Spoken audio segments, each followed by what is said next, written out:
बिस्मिल्लाहिर्रहमानिर्रहीम। अस्सलाम वालेकुम नाज़रीन, आप यूट्यूब चैनल देख रहे हैं। मैं इमरान खान हूँ। ज़रा इम्पोर्टेड और उनके सहूलतकारों का एक पोस्टमार्टम आपके सामने रखने लगा हूँ, क्योंकि ये लाश अब गल रही है, सड़ रही है और पाकिस्तान पूरे के अंदर ताफुन फैला रही है। एक ऐसा तजर्बा पाकिस्तान में किया गया जिस तजर्बे के नतीजे में कुछ लोगों ने अपने अपने मफादात को हासिल करना था।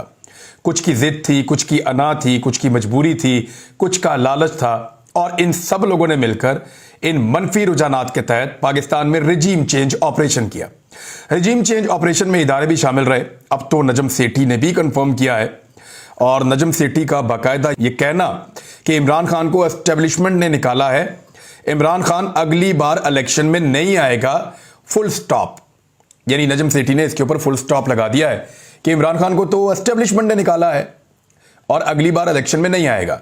ये अब कंफर्म हो चुका है। हम बोले तो बुरा लगता है, लेकिन नजम सेठी बोल रहा है, लिहाजा एस्टेब्लिशमेंट को अब यह मानना पड़ेगा कि उन्होंने ही इमरान खान को रिजीम चेंज ऑपरेशन के तहत निकाला है और इतनी सारी अजीबोगरीब पॉलिटिकल पार्टीज को इकट्ठा करके एक भानुमती का कुंभा बनाया है और एक खिचड़ी पकाई है जिसमें अवाम का पेट नहीं भर रहा, बल्कि अवाम के साथ क्या क्या जुल्म इन्होंने किया है। इन सहूलतकारों ने सिर्फ अपने चंद मफादात की खातिर, अपनी जिद की खातिर, अपनी अना की खातिर। जरा ये रिकॉर्ड आप देखें, रिकॉर्ड जरा दुरुस्त रहना चाहिए। ये चीजें मैं आपके साथ शेयर करने वाला हूं। सबसे पहले आप ये देखें कि पाकिस्तान में जो महाना एक्सपोर्ट्स हैं, जो पाकिस्तान चीजें पाकिस्तान से बाहर बनाकर भेजता है, उसमें कितनी कमी आई है। उसमें पिछले 7 महीने में 19% तक कमी आई है।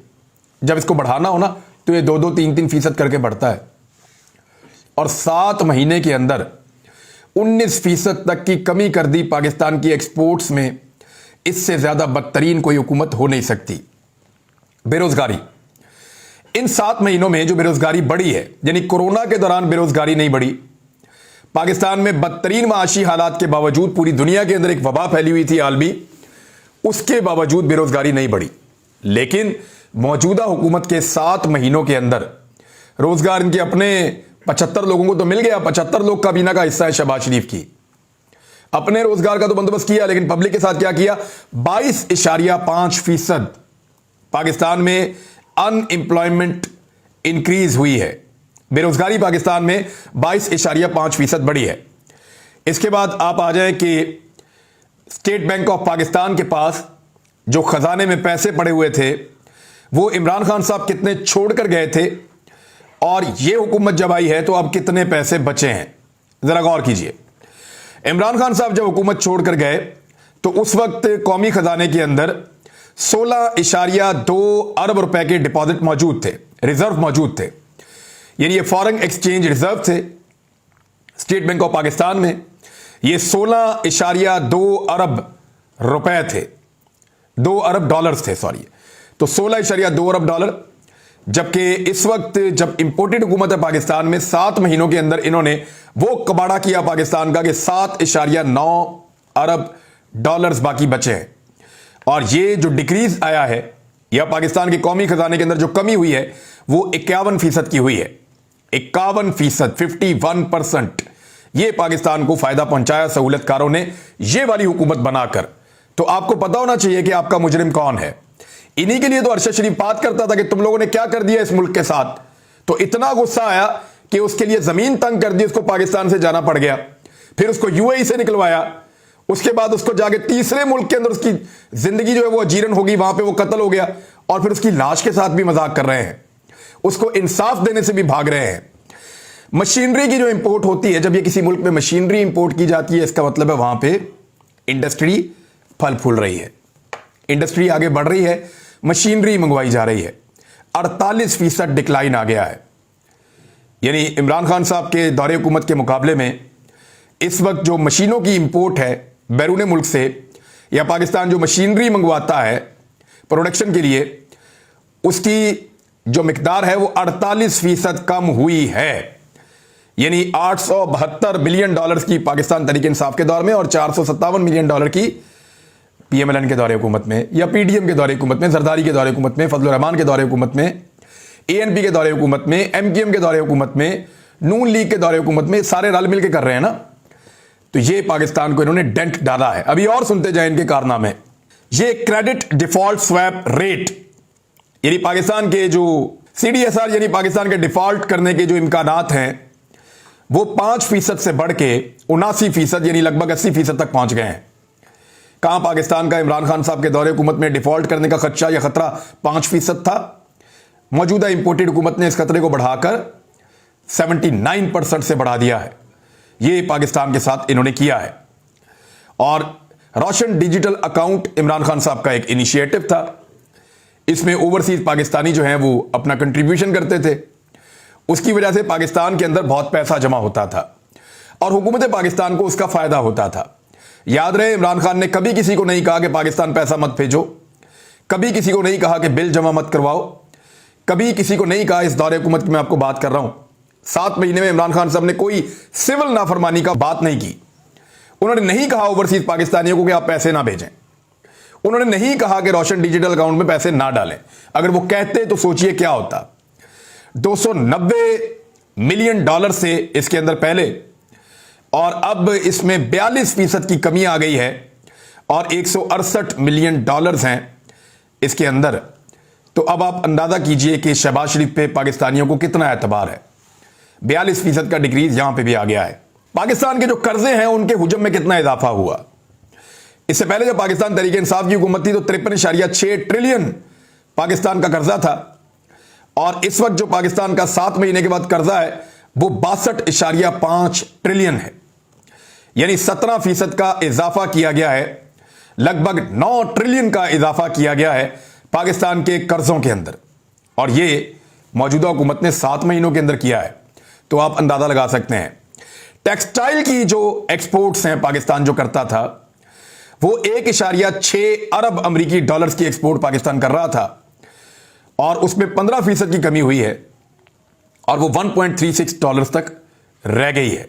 15% आपकी टेक्सटाइल की एक्सपोर्ट्स कम हुई हैं, और अभी आप सिर्फ चंद महीने गुजरने दें, फिर जो डाटा आएगा आप सर पकड़ के बैठ जाएंगे। पूरी की पूरी टेक्सटाइल इंडस्ट्री जो है वो तकरीबन बंद पड़ी है। फिर जो मशीनरी की इंपोर्ट है उसमें अगर आप देखें उसमें बहुत ज़्यादा डिक्रीज हुआ है। जीडीपी ग्रोथ, ये बहुत इंपॉर्टेंट है कि कोई मुल्क तरक्की कर रहा है तो तरक्की की शरह क्या है। पाकिस्तान तहरीक इंसाफ की तरक्की की जो शरह थी 2 साल से वो 6% के आसपास थी। 6% की शरह से पाकिस्तान तरक्की कर रहा था। कोरोना के बावजूद ये बहुत बड़ी कामयाबी थी पाकिस्तान की। लेकिन अब जो इंपोर्टेड हुकूमत है, जो आदादोशुमार छुपाने के बावजूद 2 नंबरी करने के बावजूद -1% तक ये ले गए हैं। यानी कहां पाकिस्तान +6 पे पहुंचा हुआ था, ये -1 तक ले गए हैं नए आदादोशुमार के मुताबिक। क्रेडिट रेटिंग पाकिस्तान की मूडीज कहता था, फिच कहता था, ये सब जितने बैनुल-अक़वामी इदारे हैं पाकिस्तान को मस्बत करार देते थे, अब सारे मनफी में जा रहे हैं और लगातार मनफी में जा रहे हैं। डॉलर का रेट, इसके ऊपर भी आ जाएं आप।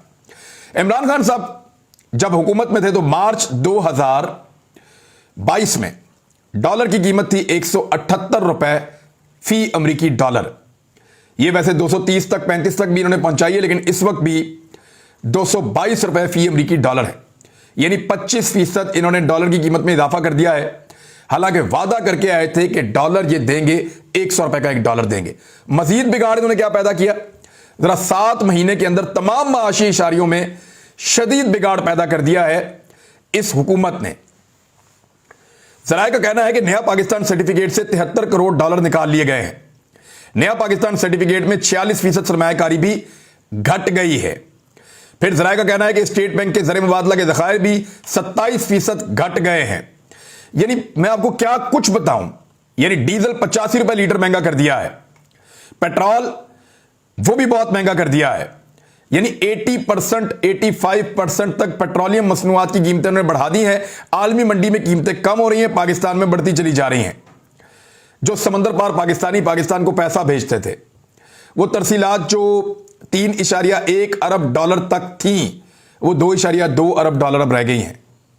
ये हाल कर दिया पाकिस्तान का। ऐसा तजर्बा किया इन लोगों ने पाकिस्तान के साथ। दोनों हाथों से सलूट है इनको।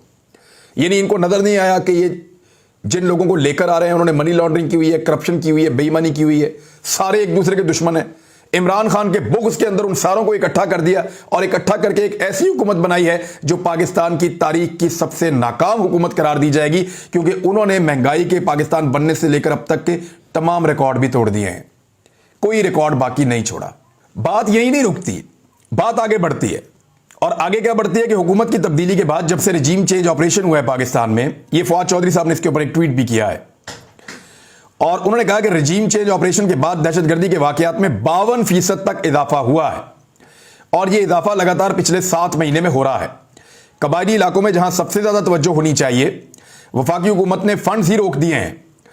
यानी इस्लामाबाद में फंड्स दे रहे हैं किस लिए कि पॉलिटिकल पार्टी को मारो, इस्लामाबाद पुलिस को फंड दे रहे हैं, FIA को फंड दे रहे हैं, सियासी मुखालिफिन को पकड़ो, कुचलो, नंगा करो, मारो। जो पैसा है वो अपने सियासी मुखालिफिन के खिलाफ इस्तेमाल कर रहे हैं।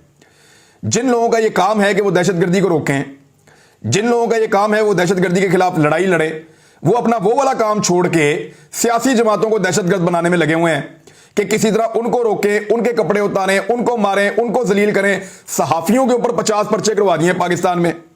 पाकिस्तान की तारीख में कभी इतने मुकदमे सियासी जमातों पर और सहाफियों पर नहीं हुए थे। अगर आप कंपाइल करके इकट्ठे करें तो पाकिस्तान के अंदर जिस तरह के झूठे मुकदमे बगावत के, गद्दारियों के, दहशतगर्दियों के ये दर्ज किए गए हैं, ये गुज़िश्ता 7 माह के अंदर एक नया वर्ल्ड रिकॉर्ड बनाया पाकिस्तान ने और अभी भी बाज नहीं आ रहे, अभी भी ये सिलसिला जारी है। और जिन्होंने ये किया उनको भुगतना पड़ेगा। उनका काम था कि दहशतगर्दों से जाकर लड़ते, उनका काम था पाकिस्तान से दहशतगर्दी को खत्म करते। दहशतगर्दी 52% बढ़ गई है, 52%। और वो लोग इसके लिए जिम्मेदार हैं जिन्होंने दहशतगर्दों को खुला छोड़ा और पाकिस्तान की मिडिल क्लास के ऊपर अटैक कर दिया। और उनको पकड़ो, उनको बंद करो, उनको मारो, उनको निशाने इबरत बनाओ, उनके लिए जमीन तंग करो, उनको पाकिस्तान से भगाओ। इस पॉलिसी के ऊपर वो लोग चले और क्या हाल कर दिया अच्छे खासे पाकिस्तान का। चीनी जो कर्जा है उसके ऊपर जो सालाना सूद है पाकिस्तान का, वो 36.3 अरब रुपए तक पहुंच गया है। यह बहुत बड़ी अमाउंट है। 36.3 अरब रुपए अब चीन को सूद की मद में सिर्फ पाकिस्तान ने सालाना अदा करने हैं, जबकि कोई पॉलिसी नहीं इस हुकूमत के पास। किसानों को बीज देने में नाकाम है, उनके घर बनाने में नाकाम है, उनको पॉलिसी देने में नाकाम है। सैलाब के बाद की सूरत ऐसी है कि लोग अभी तक अपने घरों में नहीं जा सके, लोगों का इंफ्रास्ट्रक्चर बहाल नहीं किया जा सका और दावा कहते हैं पता नहीं क्या कुछ इन्होंने बनाकर दे दिया। सब कुछ झूठ बोल रहे हैं। तवज्जो सिर्फ इस बात पे है कि अपने केसेस किसी तरह खत्म हो जाएं। पहले अपने केसेस खत्म किए जाएं, अपने केसेस खत्म करने के बाद अगले इंतखाबात के लिए राह हमवार की जाए। नून लीग इस सारे अमल में सबसे ज्यादा बुरी तरह फंसी है।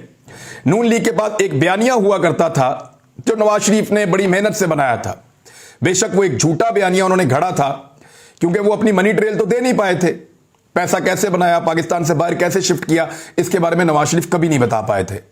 लेकिन नवाज शरीफ बहुत बुरी तरह फंस गए। नून लीग सबसे ज्यादा बुरी तरह एक्सपोज हुई। अब वो अपना पुराना बयानिया बहाल करना चाहते हैं, वोट को इज्जत दो।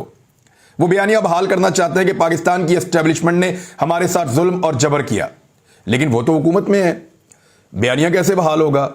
नवाज शरीफ, मरियम नवाज, जरदारी, बिलावल, शहबाज शरीफ, हमजा शहबाज, फजलुर रहमान, MKM सारे हुकूमत में हैं। अपोजिशन में कौन है? सारे के सारे तो हुकूमत में हैं और मौजें कर रहे हैं। मरियम नवाज ने तो बड़ा गरूर और तकब्बुर के साथ वजीर आजम हाउस में वॉक करने की वीडियो भी लगाई थी और शहबाज शरीफ साहब ने फौजियों से गॉर्ड ऑफ ऑनर भी लिया था प्राइम मिनिस्टर हाउस में खड़े होकर। जिनको चोर और डाकू कहते थे, जिनको लुटेरा कहते थे, जिनको मनी लॉन्ड्रर कहते थे, जिनके बारे में सबूत मौजूद थे, उन्होंने गॉर्ड ऑफ ऑनर भी लिए। हमने देखा, ये सब कुछ होता हुआ देखा। अब नून लीग 2 बयानियों में फंस गई है। एक तो शहबाज शरीफ के आगे मफामत करो, beggars can not be choosers, जो बात करते हैं मानते जाओ मानते जाओ मानते जाओ, लेकिन पब्लिक वोट नहीं डाल रही इसमें। नवाज शरीफ को पता है कि जब भी इलेक्शन होगा लोग वोट नहीं डालेंगे, हमारी हुकूमत नहीं आएगी, इमरान खान की हुकूमत बन गई तो वो हमें छोड़ेगा नहीं। यह बिल्कुल साफ सुथरी बात है और यह बात एस्टेब्लिशमेंट भी पाकिस्तान की जानती है। अब नून लीग एस्टेब्लिशमेंट के खिलाफ बयानियां बनाने की कोशिश करेगी, लेकिन वो बयानियां बिकेगा नहीं। वो इसलिए नहीं बिकेगा कि एस्टेब्लिशमेंट के बूट पॉलिश करके, बूट के ऊपर जुबान रख के, उसको चमका के ये इक्तदार में आए। सारे इक्तदार में आने के बाद इन्होंने अपने केस खत्म करवाए हैं, इन्होंने अपने पासपोर्ट वापस हासिल किए हैं, छोटी छोटी सर्जरियों के लिए पाकिस्तान से बाहर चले गए हैं। आज पूरे 3 साल हो गए नवाज शरीफ को पाकिस्तान से बाहर गए हुए। 19 नवंबर 2019 में मियां नवाज शरीफ साहब पाकिस्तान से बाहर चले गए थे। आज पूरे 3 साल हो गए नवाज शरीफ साहब को पाकिस्तान से बाहर गए हुए। इन 3 सालों के अंदर ना वो दवाई ले सके, ना वो इलाज करवा सके, ना वो पाकिस्तान वापस आ सके। यानी मैंने बेशुमार लोगों को सेहतमंद होते हुए देखा है इन 3 सालों के अंदर। बहुत सारे लोग बीमार होकर सेहतमंद हो गए इन 3 सालों के अंदर। बहुत बड़ी बड़ी तब्दीलियां दुनिया में आ गई इन 3 सालों के अंदर। अमेरिका का सदर तब्दील हो गया इन 3 सालों के अंदर। पाकिस्तान में पूरी की पूरी काबीना तब्दील हो गई, वजीर आजम तब्दील हो गया इन 3 सालों के अंदर।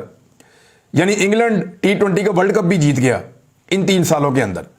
जुनैद सफदर की शादी भी हो गई इन 3 सालों के अंदर। पता नहीं क्या कुछ मियां नवाज शरीफ के आसपास हो गया, लेकिन मियां साहब को दवाई नहीं मिली अभी तक। पता नहीं कौन सी दवाई मियां साहब ढूंढ रहे हैं। तो सारी दुनिया जानती है कि वो भी एक डील के नतीजे में पाकिस्तान से बाहर गए थे। तो जो डीलें लेने वाले होते हैं ना, वो कभी भी इनकलाबी नहीं बन सकते। तो नवाज शरीफ साहब का जो इनकलाबी बयानिया अगर उन्होंने अब दोबारा पब्लिक के सामने लाने की कोशिश की ना, तो पब्लिक लपेट के वापस दे देगी। अब तक के लिए इतना ही। अपने इस चैनल का भी ख्याल रखिएगा, अपना भी रखिएगा। अल्लाह हाफिज़।